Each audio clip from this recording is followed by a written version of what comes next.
Siskel and Ebert review: 7 baby boomers reliving their childhood in Indian summer. Wesley Snipes targets cop killer Dennis Hopper in Boiling Point. And Timothy Hutton finds evil within himself in The Dark Half.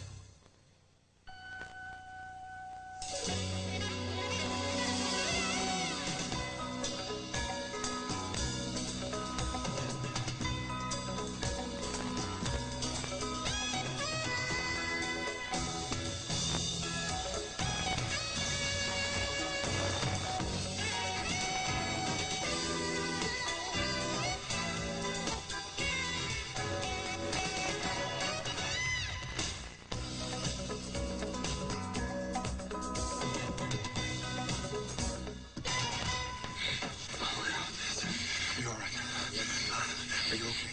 The kids were the kids. You're right here, boss. Never missed a cue. Timothy Hutton plays a novelist whose life is threatened by his evil twin in Stephen King's The Dark Half, one of 5 new films we'll be reviewing this week on Siskel and Ebert. And we'll also look at new movies starring Wesley Snipes and Diane Lane and preview a new way to study movies on your home computer. I'm Roger Ebert of the Chicago Sun-Times. And I'm Gene Siskel of the Chicago Tribune. Our first film is The Dark Half, and like the movie Misery, it's a Stephen King thriller about a writer's torment. Unfortunately, unlike Misery, it's more of a gimmick-filled thriller than a character study. The gimmick is that the writer has an evil twin brother who is a serial killer. Timothy Hutton plays the writer who's being set up for the murders his twin has committed, according to his wife, Amy Madigan. This guy's obviously out to get you. I mean, have you considered that you might be in danger? That all of us might be next on this guy's hit list? What's spooky about the killer is that he has taken the name George Stark, the pseudonym under which Hutton writes successful detective novels. Hello, George. Bad. How's it hang? What do you want? Well, you know the answer to that. You figured it out. You figured right. It's time to start a new book. Oh, I don't think so. I'm finished with you. George Stark is dead. I'm not dead, Hoss. Not hardly. I'm just getting started. You better do what I say or I'll be coming for you. You will die like no other man on earth has ever died before. Complicating the story is the issue of where did the killer come from? Timothy Hutton had a brain operation as a child, and the doctors removed the beginnings of a twin brother. Has the fetus come to life, or is the evil twin just part of every one of us? My problem, I didn't care which was the truth. In your subconscious, you wanted it to live. You wanted it so badly, it actually came to be. And here is the evil twin, also played by Timothy Hutton, as he threatens the writer's twin children. Yes. I do what you want me to do. You promise not to hurt them. If I do what you want, will you leave them alone? I will, I promise. You have my word, the word of a Southern man, which is not given lightly.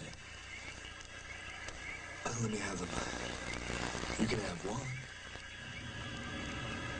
And then we get the inevitable slasher movie conclusion, including Killer Birds. The Dark Half was made by director George Romero, the author of the low-budget horror classic Night of the Living Dead. This production seems cumbersome by comparison. I was bored by it and by Timothy Hutton's double role. I'd rather see Misery again than see The Dark Half anytime. Oh, I would too, although I did feel that Timothy Hutton did a good job in the double role, especially in the role of the evil twin. Probably that was more interesting. What disappointed me was it starts out as something supernatural. In other words, there's a great image where they open up his brain and an eyeball blinks at them and you think, boy, this is going to be something. But then I had the same problem. Was the evil twin just kind of an astral projection of his subconscious? Was it an imposter? Did the fetus grow? And that's impossible. And the movie doesn't care. By the end of the movie, it's nothing more than a routine slasher movie in which the evil twin could be any guy off the street with a knife and a game plan. Yeah, a start of half of a premise. Yeah. And then a blown movie. Real disappointing. Okay, next movie, and our next film is a fresh, funny cop movie set in Harlem entitled Who's the Man? This is the kind of movie that seems to come out of nowhere with an energy and an originality that's obvious from the first frame. The film stars MTV co-hosts Ed Lover and Dr. Dre as characters named after themselves. They work in a barbershop giving the worst haircuts in town. Damn! You better put your head in a bag, man. I wouldn't let them brothers cut my grass. Shut up, KK. See, this that new Wesley Snipes, new Jack City Part 6. I like that. Man, Wesley Snipes after the money ran out? Oh, Wesley was a yesterday. I gave him his last cut. Who was Wesley Snipes in this chair, man? When your ass was at White Castle, now be quiet. Their boss, played by Jim Moody, fires them and then helpfully suggests they should take the police examination. No way, they say. The last thing they want to be is cops. Nick, ain't trying to be the man. Dre, you trying to be the man? I am not trying to be the man. See that, Nick? Dre don't want to be the man. I don't want to be the man. Nobody here wants to be the man, Nick. Give me one reason. Rodney King! Through a fluke of luck, they get on the force where their Laurel and Hardy appearance and behavior enrages a sergeant played with manic zeal by comedian Dennis Leary. Here's the situation. You guys are the good guys, and you chase and arrest the bad guys. What a surprise, huh? It's a good system. It works. And here's your assignment. All of Harlem, okay? From Lenox Ave to the river. And I want all crime and all drugs stamped out by 6 o'clock tonight. Okay? You got that, Doc? Dismissed. Alarm, bud. A lot of the best dialogue involves their analysis of old TV shows. They agree that Red Fox faked his death to outsmart the IRS and have deep discussions about the Beverly Hillbillies. You ever see Jed Clampett with a woman? He's got a swimming pool. You can't swim. Ellie Mae is fly. You're right. Ellie Mae is fly. But they're related. And if you're Jed Clampett, you got that fool Jethro living with you. Dr. Dre and Ed Lover are in the tradition of rap artists like Ice-T and Ice Cube who have made the successful transition to acting. But they're also in the tradition of comedy teams like Abbott and Costello and Cheech and Chong, and they have terrific energy and an easy rapport here in a movie that's interesting in all sorts of ways, as comedy, as social commentary, and as a platform for music. Who's the Man was directed by Ted Demme, director Jonathan Demme's nephew, and he has a good eye and a good feel for the pacing, and in Dr. Dre and Ed Lover, I think he's found a couple of characters who have a future in the movies. Oh, I'd like to see a sequel to this picture. It's very enjoyable. I think that the one thing you didn't mention, I agree with all that you said, one thing you didn't mention is the obvious debt this film has to Spike Lee's Do the Right Thing. Oh, yeah. But in a lighthearted comic way. You just substitute the barber shop for the pizzeria, and you even have the same guy sitting on the corner, but here they're sitting in the barber shop. And the colorful style of the film, it's even directed the same kind of fluid camera. It's a good-looking film. It's very good-looking. It's enjoyable. These guys are a lot of fun. The music's good. It doesn't rely so much on the music as you might suspect with a film with a lot of musicians in it. No. It has some real good characters written. I enjoyed it. It also goes back to the tradition of films like Cotton Comes to Harlem, too. And the fact that these two guys come out of nowhere, I know they're on MTV, but for a lot of people, they're unfamiliar. And yet they seem to be very, very easy with each other and very comfortable with these characters. It's a good film. Coming up next, a half dozen 30-something types revisit the sweet and funny summer camp times of their youth in Indian summer. Matthew, your super secret Indian name was Thundering Cloud. That's right. Yes? Whoa, it's incredible. That was like 20 years ago. Come on, Lou. You're not actually going to make us take a swim test, are you? Yeah, you can't use the boats unless you have a white cap. You know the rules. First day at camp, you always have to take a swimming test. A handful of yuppies return to the summer camp of their youth in Indian summer, a nice, inconsequential piece of nostalgia that probably will have more meaning for kids who went to camp than those who didn't. I did, and I enjoyed it. Here's the group arriving for a 20-year reunion organized by the retiring leader of the camp, nicely played in an understated way by Alan Arkin, the most restrained he's been in a film in years. Having trouble getting up the hill? On a golf cart? I invite 30 people from the golden age of this place up, and what do I get? I get you guys. It's a sad state of affairs. Each of the returning campers has a private agenda, including Bill Paxton. You might remember him as the hick sheriff in One False Move from last year. He was kicked out of camp years ago. Diane Lane is recovering from the car accident death of her husband. How come you never called any of us? I didn't have anything to say. So why'd you come back now? Lou's call reminded me there was something I needed to take care of. And an inside to make. Plus, you know, I thought it'd be a...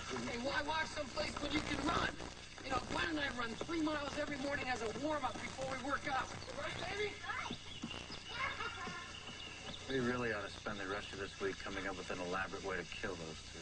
And during the week, as you might expect, the former camper with a bad marriage, Vincent Spano, flirts with an extramarital affair with his old girlfriend, Elizabeth Perkins, playing a major cynic. Why are we doing this? What are we doing? We should go. Yeah. Let's go.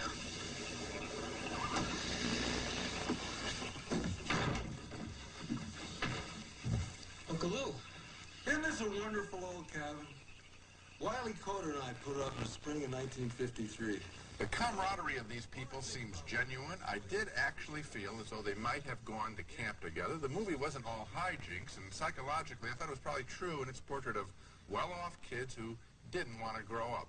I had more smiles than laughs at Indian Summer, but I enjoyed it. I enjoyed it in just about the same way that you did. This is not a great film, but it's a warm and it's a sweet film. Yes. And one of the things it reveals is no matter how old we get to be and how much success we have, there's still a little bit of the 13-year-old camper in all of us, and those phony traditions involving the Indian chiefs and the the camp songs and chants and so forth still have the ability to reawaken emotions that we thought were dead long ago. Well, I had all those feelings, and I thought of the nicest of the Alan Arkin character, who devotes his life basically to raising kids during the summer. It's a wonderful thing. I mean, he's a great teacher, and it was just nice, and it looked pretty. And it's nice the way right at the beginning he says, okay, the boys all go over to the boys' cabin, and the girls go to the girls' cabin, and these 35-year-olds are standing around realizing that actually it does make sense. When we come back, Wesley Snipes is a treasury agent on the track of counterfeit money in Boiling Point. No hair, no prints, no nothing. Now we don't have to waste valuable time on hard evidence.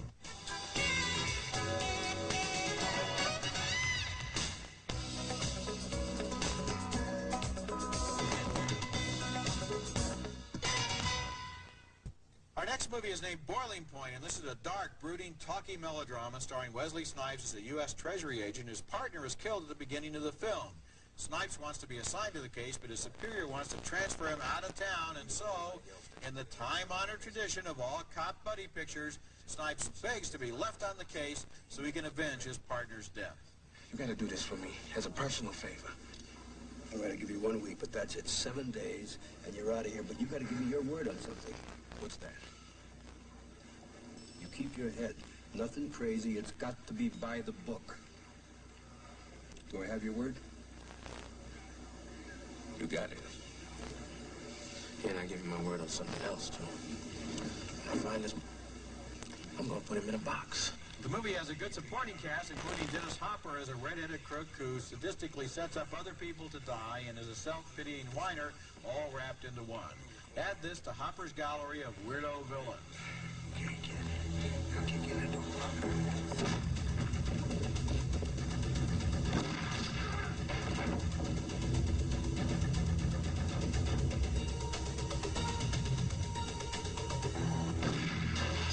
When Snipes and his fellow agents get information about where some phony money is going to change hands, they follow Hopper and his accomplice, Viggo Mortensen, to a nightclub. Got your piece with you? You brought the cops, look. Let's get out of here, baby. You lead the way. Okay. Okay, go. He's got a gun!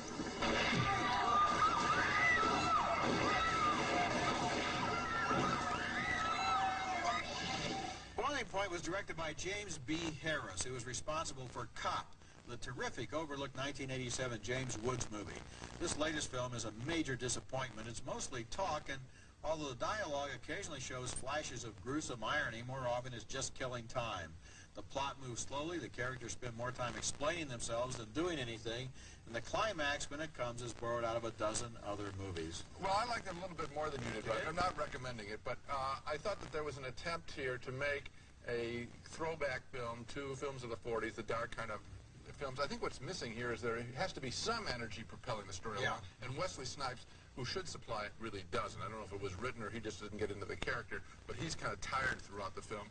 Whereas the supporting cast is a bunch of interesting people. You mentioned Dennis Hopper, and this Mortensen is a very good actor, and then the two hookers in his lives. They're interesting characters, but there's no drive through the story. It seems like the typical scene in this movie is people sitting around in a bar, in a restaurant, or at a kitchen table, moping about their lives. Yeah. Well, I liked some of those mopes, but I wanted a little more energy through the story. Coming up next, Wide Sargasso Sea, an exotic romance set in Jamaica and rated for adults only.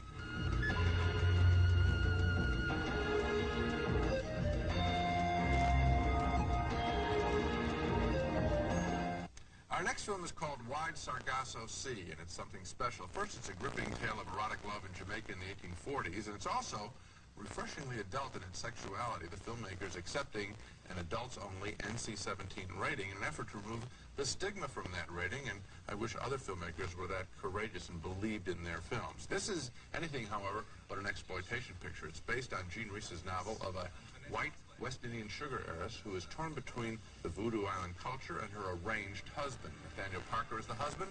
Karina Lombard is Antoinette. Sexuality in the film is graphic.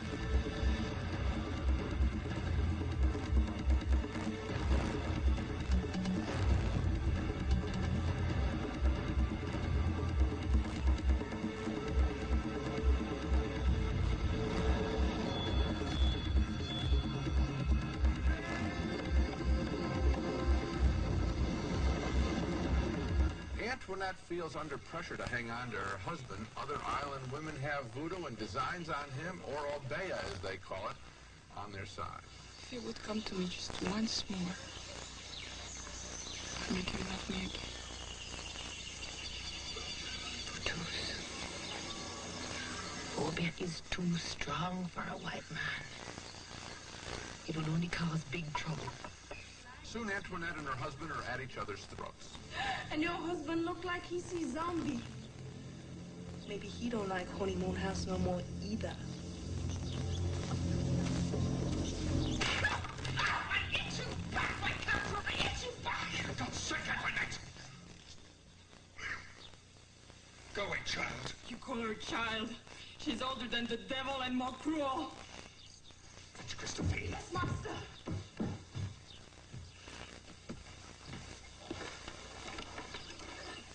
It's past midday. Well, we've all seen a number of island voodoo thrillers, but what separates Wide Sargasso Sea from the pack is that the characters are given very specific identities, which makes this story have a timeless quality in its depiction of cultural differences and lovers letting themselves go and trusting one another. Wide Sargasso Sea was directed by Australian director John Deegan, who made last year's fine interracial love story called Flirting. He's a director to be reckoned with. He certainly is, Gene. And one thing you might have mentioned is that this novel by Jean Reese is based upon, or inspired by, the first wife of Rochester, who, of course, marries Jane Eyre in that famous novel and movie. And Jane Eyre knows that there has been an earlier wife, and she's imprisoned in the tower, and she's gone mad or something.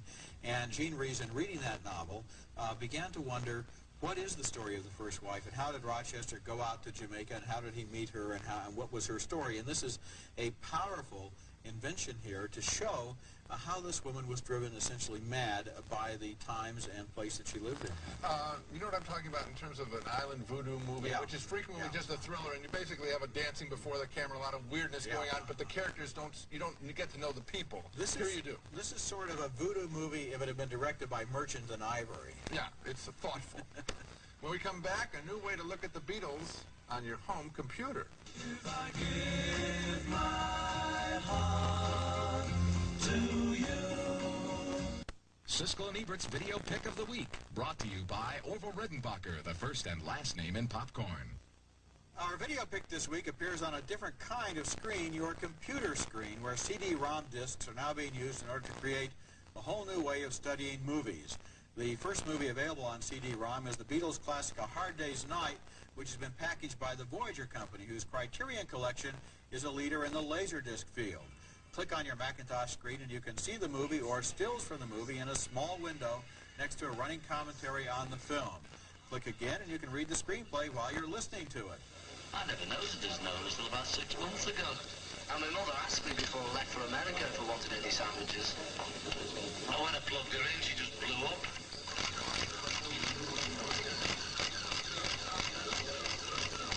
The CD-ROM version also uses pull-down menus to allow you to go instantly to any line of dialogue, any scene, or any song. For people who really like a movie and want to study it closely, and for film students and scholars, this new CD-ROM approach is invaluable. For most moviegoers, however, the smaller picture and the limitations of Macintosh QuickTime software, which doesn't show every single frame, will not be the most enjoyable way to see this film. They want to see it in a theater or on tape or Laserdisc, where, by the way, A Hard Day's Night is also available and is also recommended. Now let's take another look at the movies we reviewed on this show. 2 thumbs down for The Dark Half, the Stephen King thriller about a novelist's evil twin. It disintegrates into a routine slasher movie. 2 thumbs up, though, for the fresh and funny Who's the Man, a comedy introducing the infectious talents of Ed Lover and Dr. Dre from MTV. We also voted thumbs up for Indian Summer, the sweet and nostalgic story of a summer camp reunion. 2 thumbs down, though, for Boiling Point, a too-talky cop thriller starring Wesley Snipes. Finally, 2 thumbs up for Wide Sargasso Sea, the sensual and romantic story of a doomed Jamaican marriage. And so we agreed on everything this week. What's the matter with us? Well, see, you're starting to learn from me, I guess. No, I think the big surprise to me is Who's the Man? Yeah. Which, maybe we'll have a start of a series. They're a good comedy. Dr. Dre and Ed Lover. Real discoveries. That's it for this week. Next week we'll be back with more new movies, including Splitting Heirs with Rick Moranis and Eric Idle as babies switched at birth, and also 3 of Hearts with Kelly Lynch hiring escort William Baldwin to romance her ex-girlfriend Sherilyn Fenn. That's next week, and until then, the balcony is closed.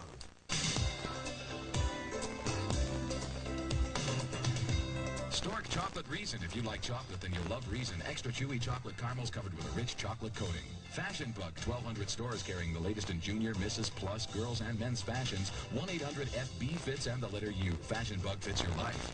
The Now Collection by Armatron, featuring beautiful design and superb quality, perfect for Mother's Day. Armatron, the best price quality watch in America. Easy Spirit Lights, the first light shoe with the right support. Real arch supports plus all the cushioning of an athletic shoe. So now you can hit the pavement without the pavement hitting you.